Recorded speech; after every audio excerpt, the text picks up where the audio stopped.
Hello dear students, मैं doctor Indu Arora, assistant professor in business administration at government Meera girls college Udaipur. आज आपको human resource management paper में unit first में nature of human resource management के बारे में बताने जा रही हूँ। जैसा कि हम पिछली क्लास में ह्यूमन रिसोर्स मैनेजमेंट की अर्थ, परिभाषा और शब्दावली के बारे में जान चुके हैं, और आज की क्लास में हम इसके आगे की बात करेंगे।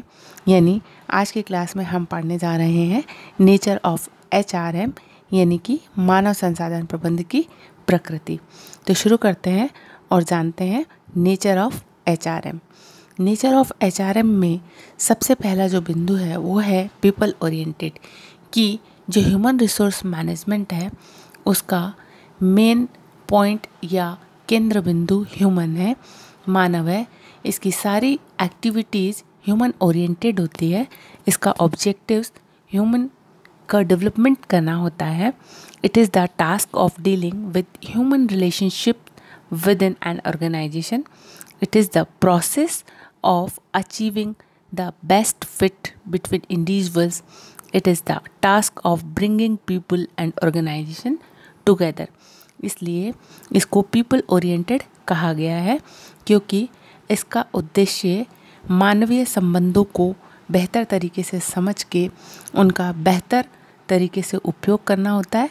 साथ ही साथ मनुष्यों का विकास करना भी इसका उद्देश्य होता है, इसलिए इसे पीपल ओरिएंटेड कहा जाता है।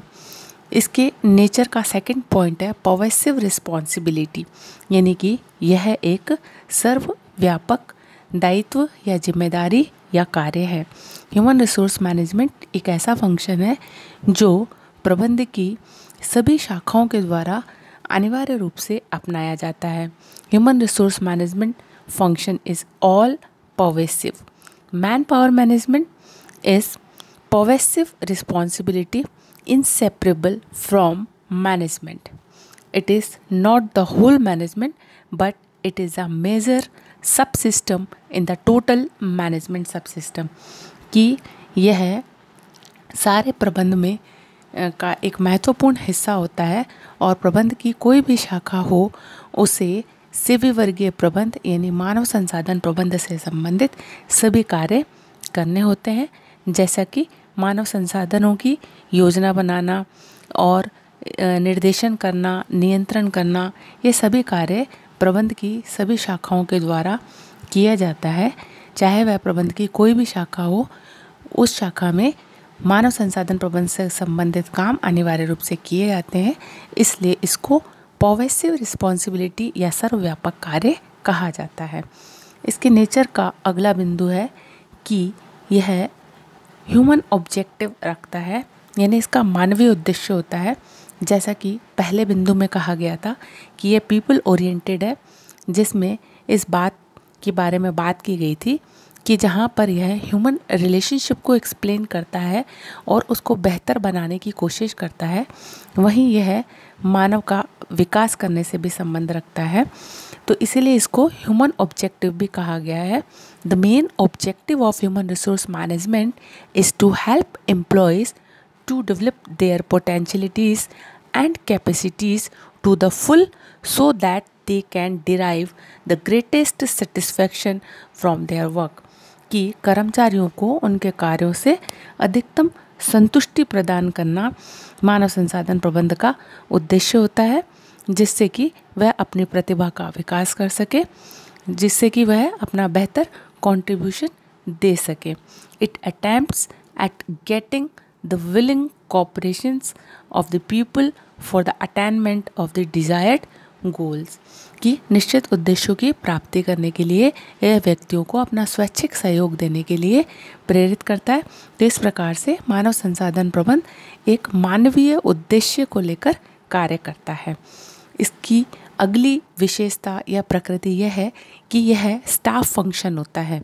यानी जैसा कि हम जानते हैं कि किसी भी संगठन में अधिकारियों की स्थिति को दो टर्म्स से जाना जाता है। एक तो इसको जाना जाता है लाइन फंक्शन और दूसरा जाना जाता है स्टाफ फंक्शन। लाइन फंक्शन वो होते हैं जो कि रूटीन कार्यों से संबंध रखते हैं, और स्टाफ फंक्शन वो होते हैं जो कि विशेष या एक्सपर्ट की तरह काम करते हैं।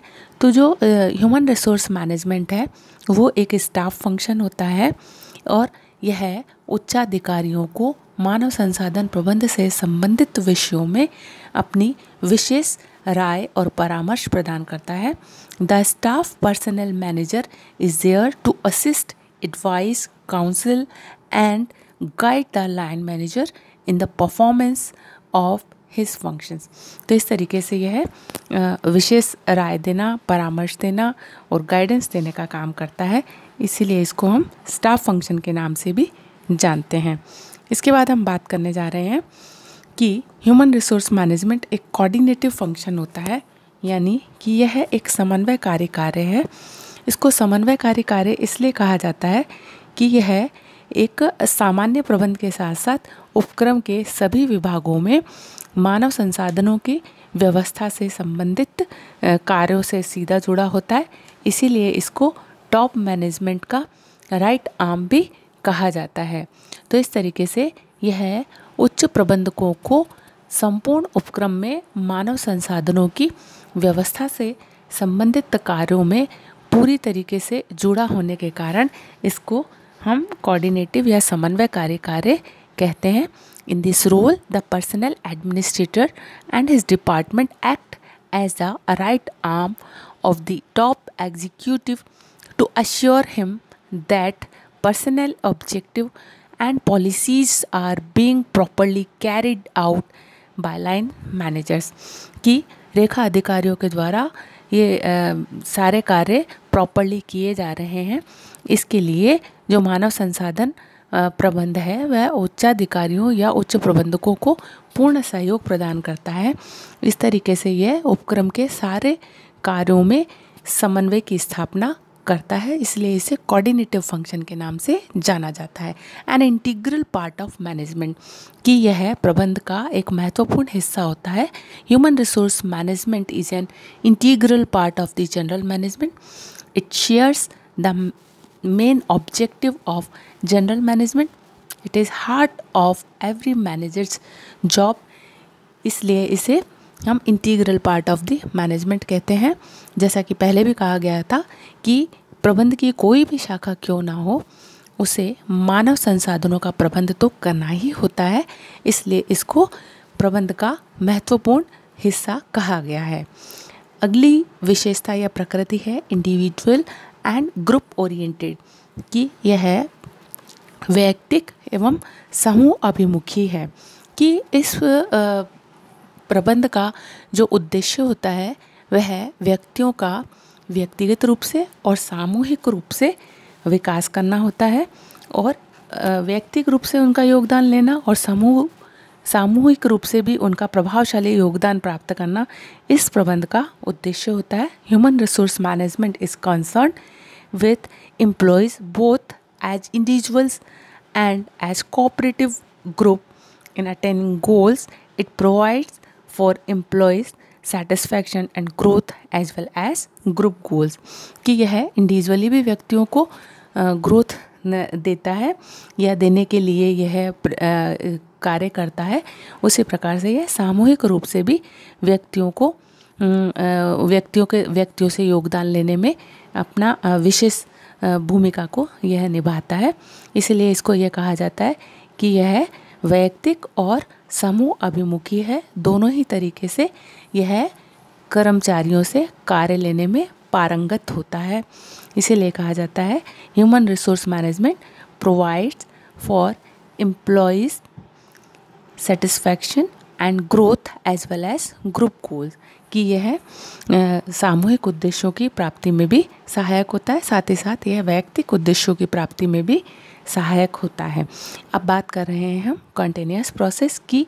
जो ह्यूमन रिसोर्स मैनेजमेंट है वह 1 घंटा, 1 दिन या कुछ समय के लिए किया जाने वाला प्रोसेस नहीं है। यह वह प्रोसेस है जो कि कंटिन्यूअसली किया जाता रहता है।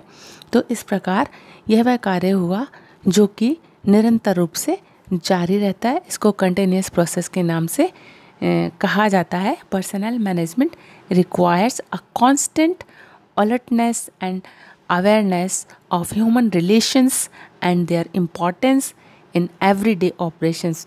तो इस प्रकार यह वह कार्य हुआ जिसमें ह्यूमन रिलेशंस के बारे में कंटिन्यूसली एफर्ट करना होता है और कॉन्शियसली एफर्ट करना होता है, इसलिए इसको हम कंटिन्यूस प्रोसेस के नाम से जानते हैं। अब हम बात करने जा रहे हैं कि जो ह्यूमन रिसोर्स मैनेजमेंट है वह science as well as art के नाम से जाना जाता है, कि इसे विज्ञान भी कहा जाता है और इसे कला भी कहा जाता है। Human resource management is a science of human engineering. It has an organised body of knowledge consisting of principles and techniques, कि इसका एक व्यवस्थित ज्ञान है और निश्चित सिद्धांत और तकनीकें हैं, इसलिए इसे विज्ञान कहा जाता है। It is also an art because it involves skill to deal with people, कि इसमें वह कला शामिल है कि जिसके द्वारा यह व्यक्तियों के साथ में व्यवहार करता है।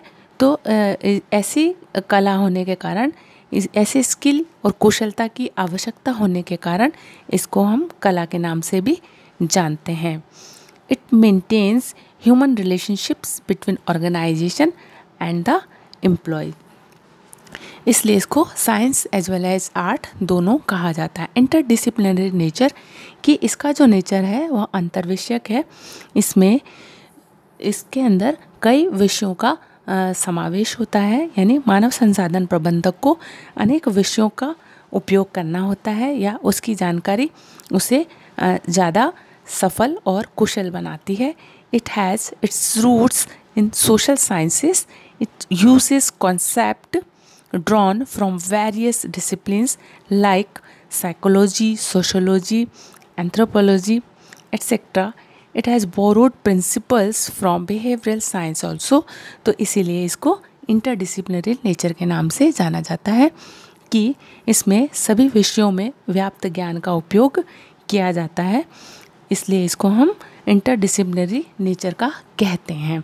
अब बात कर रहे हैं कि नर्वस सिस्टम की जो ह्यूमन रिसोर्स मैनेजमेंट है उसको हम तंत्रिका तंत्र कह सकते हैं।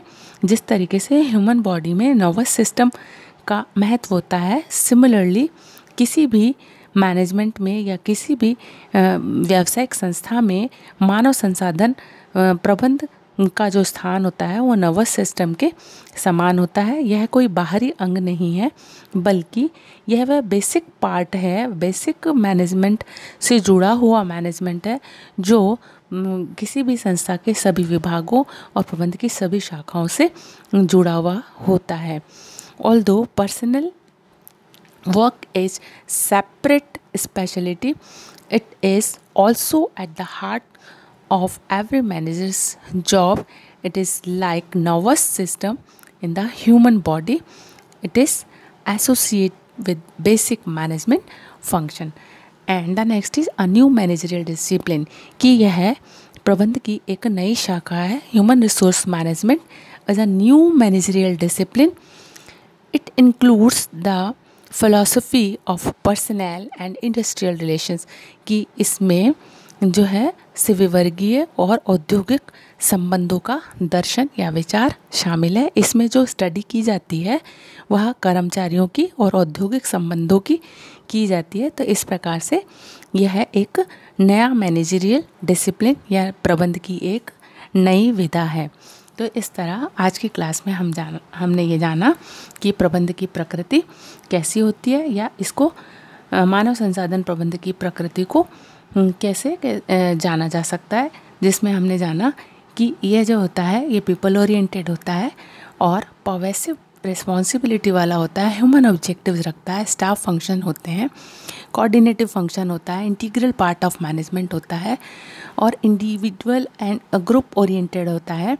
यानी इसका फोकस इंडिविजुअल एम्प्लॉय भी होता है और ग्रुप में भी एम्प्लॉयज़ पे फोकस किया जाता है। कंटिन्यूस प्रोसेस होता है, science as well as art होता है, इंटरडिसिप्लिनरी नेचर होता है, नर्वस सिस्टम होता है और न्यू मैनेजरियल डिसिप्लिन होता है। तो इस तरीके से ह्यूमन रिसोर्स मैनेजमेंट को हम इन टाइटल्स में समझ सकते हैं कि यह किस नेचर का होता है। That's all for today. Next class में हम importance of human resource management की बात करेंगे। Thank you.